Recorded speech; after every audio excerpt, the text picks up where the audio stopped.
That's right. Ontario needs you, bird nerd. Okay, so Ontario needs you, but you know, regardless of which jurisdiction you live in the States, in Canada, in other countries, this video is about bird monitoring, why you would want to, why I like to, why I want to, and how that contributes towards habitat conservation, productivity of land, our understanding of birds' behavior, ecology, and science. So, Ontario is currently in its third cycle of province-wide bird monitoring. It's called Atlas 3. The first atlas occurred in the 1970s, I believe. The second Ontario Breeding Bird Atlas occurred between 2000 and 2005, which is kind of around when I started birding. So it really sparked my interest and really helped because it wasn't just birding, but I was birding with a purpose. So because there was an atlas and they were collecting survey data and they needed people, then I was really vested in and interested in learning about my birds and going out and collecting data. Right now we're in the third cycle. It's called Atlas 3. The data that's collected over the next couple of years and from the 2 years previous will be compiled and will now start to help build a trend with the other two atlases and hopefully continue into the future. And my understanding is that they intend to roll that out every 20 years or so, and it takes 5 years to complete. So this one started in I think 2020 and then 2021, 2022. Maybe it started in 2021. I think we're in the third year of it, and I was a little bit late getting into it because of COVID. But back on track now, and COVID probably didn't even matter anyway, because although birding can be done in groups and is fun in groups, you can also just go out and do birding on your own. It's helpful if you can join up with people who know more than you and are patient and will help to teach you. But you can also access a lot of resources online, in-field guides and so on, to do that. Okay, but probably one of the main things you're going to need is a good pair of binoculars. I happen to already have a good pair of binoculars that I got dirty, that I invested in for hunting and birding previously, but I noticed that there are some good deals on binoculars, and you probably, if you're serious about getting a good pair, you're going to want to get it like a decent mid-size 8-ish power binoculars, and I think they're worth the investment. I use mine all the time for more than just birding and hunting, and I really love them. What else do you need to go birding? You can use paper resources like a Sibley's Guide to Birding or some field guides. There are many of them out there.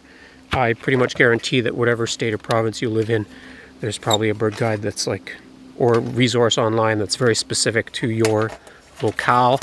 I also like to have a good solid clipboard where I can keep all my data sheets. Okay, so these are for checklists. Who doesn't want to go on a treasure hunt with a checklist of bird species for birds in my area? You can even, if you get good at it, get paid to go birding. And some of these surveys will definitely hire people to get into the less accessible areas, which also is a ton of fun. So why bird? Well, I think anybody who's interested in the outdoors is probably kind of, I'm preaching to the converted. You already know that you're interested in expanding your awareness of plants and habitats and edible resources that are around you. And that's probably partly how I started. When you learn enough about birds, they will speak to you. They don't really, they're just talking to each other, but you can listen in on their conversations. And what they're saying will tell you a lot about the environment around you.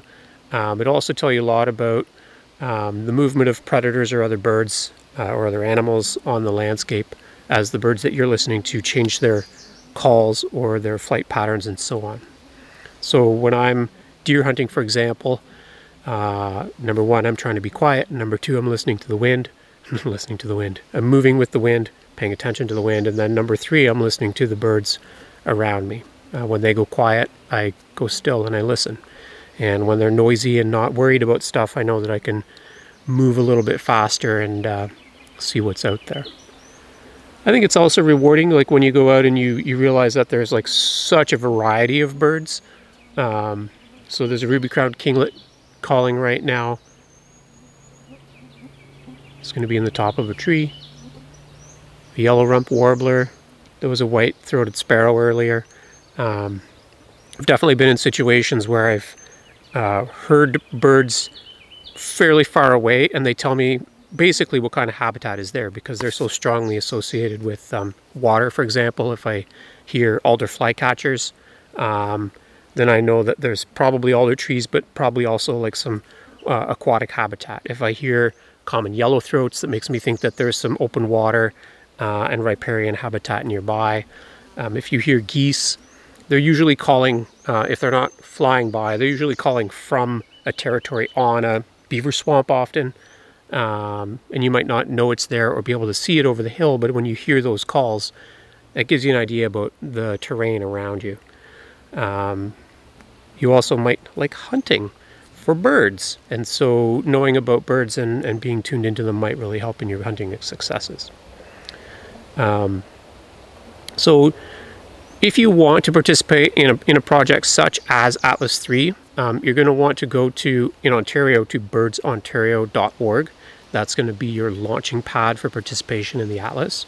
The province is divided into regions, and each region has a coordinator. So if you sign up to participate, you'll be put in touch with your regional coordinator, and they really try and manage effort in certain areas. So in my region, for example, we are made up of a bunch of 10-kilometer squares, and they want each square to get 20 hours of coverage of people going out and specifically spending 20 hours looking for birds in that 5-year period. In addition to that, there are going to be point count locations. And a point count, when you develop the skills for it, is a spot where you go to, and it's part of an ongoing monitoring program. And you will stand there for 5 minutes, and you basically write down the species and the number of individuals of all the birds that you hear around you, and in certain distance bands, if you're able to also judge their distance. And in the protocol that we use, you record the birds in the first 3 minutes separately from the birds in the last 2 minutes of that 5-minute period. So all this data can get compiled, and people who are way better at statistics than I am can go through that and then look at how bird densities are changing over time. And you can imagine that a 10-kilometer square that in the 1970s had point counts in forest or farmland now might have point counts, and they might be suburban neighborhoods or strip malls or some other kind of development, because these habitats are really changing really dramatically over time periods like that. I mean, I can't promise that you're going to impress anybody when you go out and you start naming all the birds that you can hear around you, but you can always try. Anyway, I just wanted to throw that out there because I know that there are a lot of viewers on this channel, people surfing around on YouTube who are connected to the outdoors and looking for ways to enjoy the outdoors. And this kind of is a way to enjoy the outdoors while also contributing to our understanding of bird populations, and all that kind of cycles back into programs that are protecting or managing certain wildlife resources, maybe helping to preserve habitat, maybe forming research about our understanding of why certain bird species are in decline while others are stable and others might be increasing.